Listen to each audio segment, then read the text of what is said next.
आपल्याला फक्त कोणीतरी शांतपणे ऐकावं एवढंच हवं असतं। माझ्याकडे प्रॉब्लेम नसतानाही मला दुःख का? आणि म्हणून दुसऱ्यांचा हायलाइट आपल्या बिहाइंड द सीन सोबत कम्पेअर करू नका।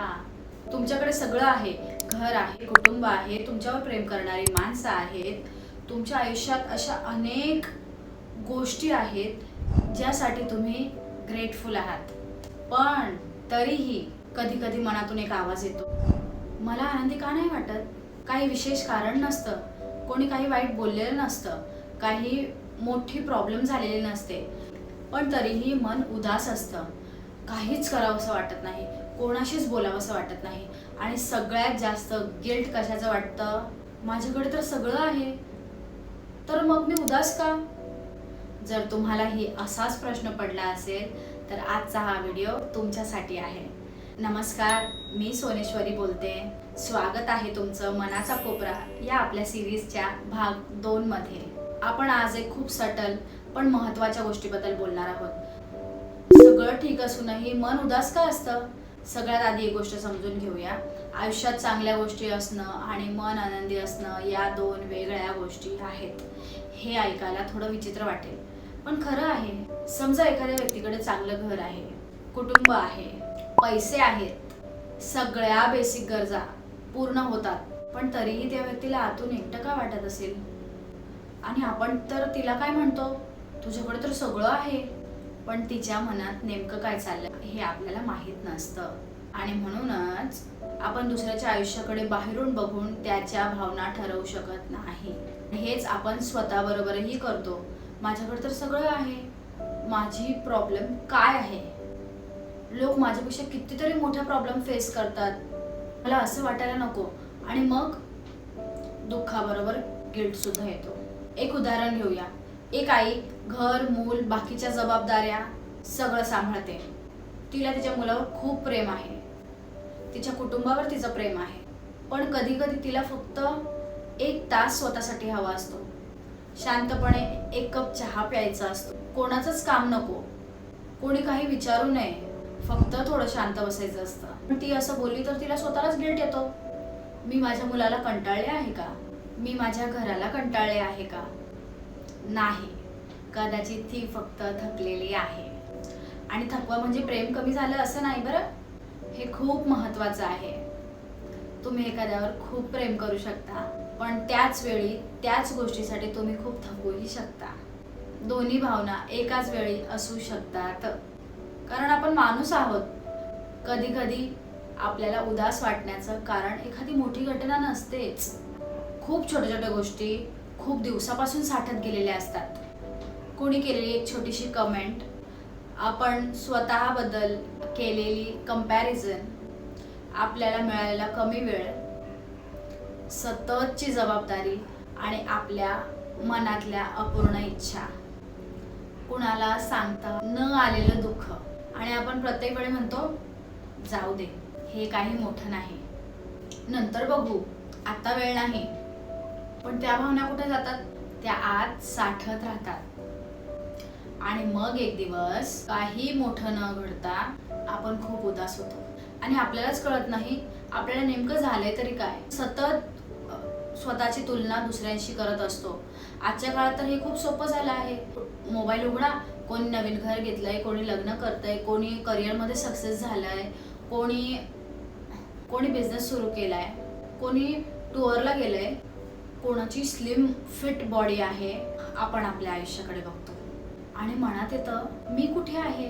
पण एक गोष्ट लक्षात ठेवा, तुम्ही दुसऱ्याच्या आयुष्यातला एक छोटासा सुंदर भाग पाहत आहात आणि स्वतःच्या आयुष्यातल्या पूर्ण प्रवासात जगत आहात। तुम्हाला त्यांचे स्ट्रगल दिसत नाहीत, त्यांची इनसिक्युरिटी दिसत नाही, त्यांचे रात्रीचे विचार दिसत नाही, त्यांच्या घरात काय होतंय ते दिसत नाही, ते किती झटताय ते दिसत नाही। तुम्हाला फक्त दिसतो त्यांच्या स्क्रीनवरचा तो भाग जो त्यांनी हायलाइट केलेला असतो। आणि म्हणून दुसऱ्यांचा हायलाइट आपल्या बिहाइंड द सीन सोबत कम्पेअर करू नका।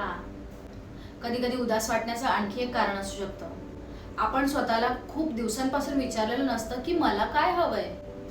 लहानपणापासून आपल्याला शिकवलं जातं, चांगलं शिक, चांगली नोकरी कर, लग्न कर, घर सांभाळ, मुलांची काळजी घे, पैसे कमव, सगळ्यांना खुश ठेव.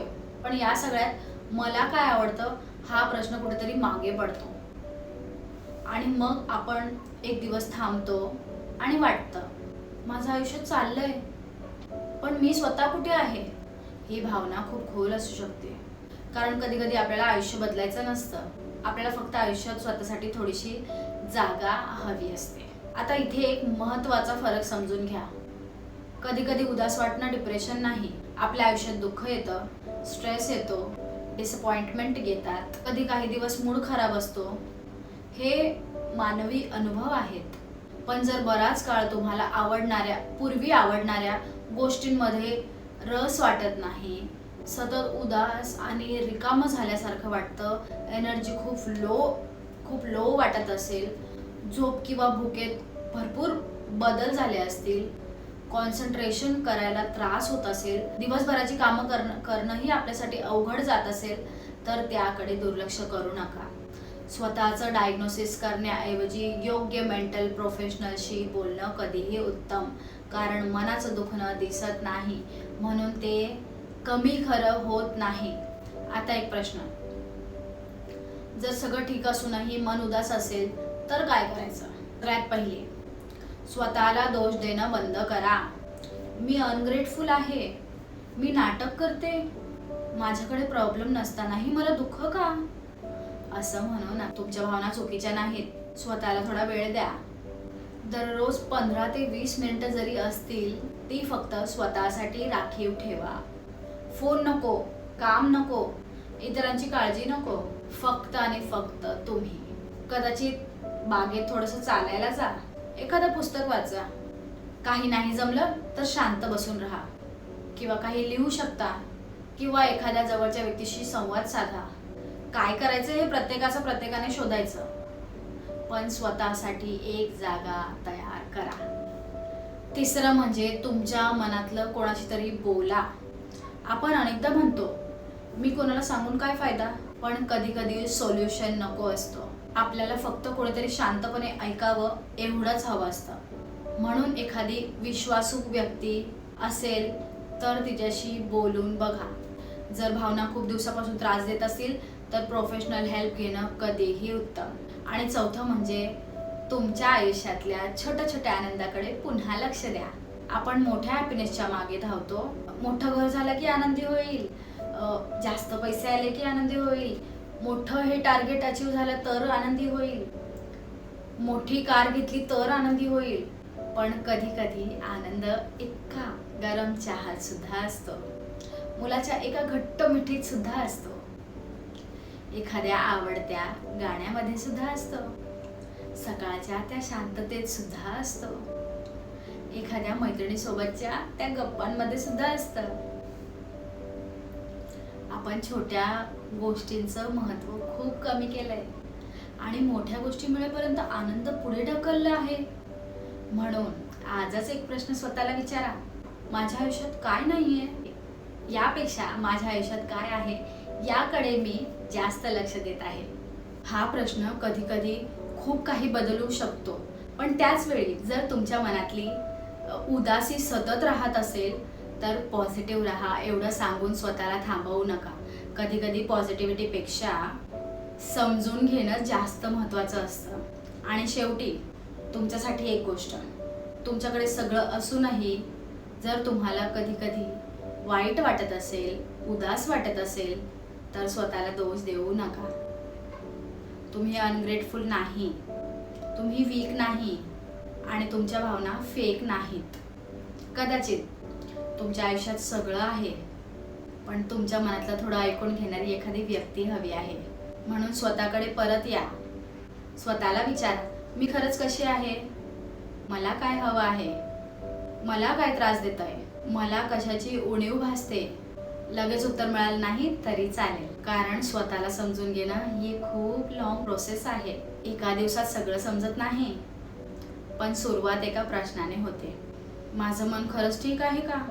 आणि कदाचित या प्रश्नाचं उत्तर शोधणं हेच स्वतःची काळजी घेण्याचं पहिली पायरी आहे. ही होती मनाचा कोपराची आजची गोष्ट भाग 2. व्हिडिओ मधली एखादी गोष्ट तुमच्या मनाला लागली असेल तर स्वतःला जज करू नका. थोडं थांबा, स्वतःला ऐका आणि स्वतःशी थोडे प्रेमाने वागा. कारण सगळ्यांना समजून घेता घेता स्वतःला समजून घ्यायला विसरू नका. भेटूया पुन्हा एका अशाच मनाच्या कोपऱ्यामध्ये. तोपर्यंत बाय.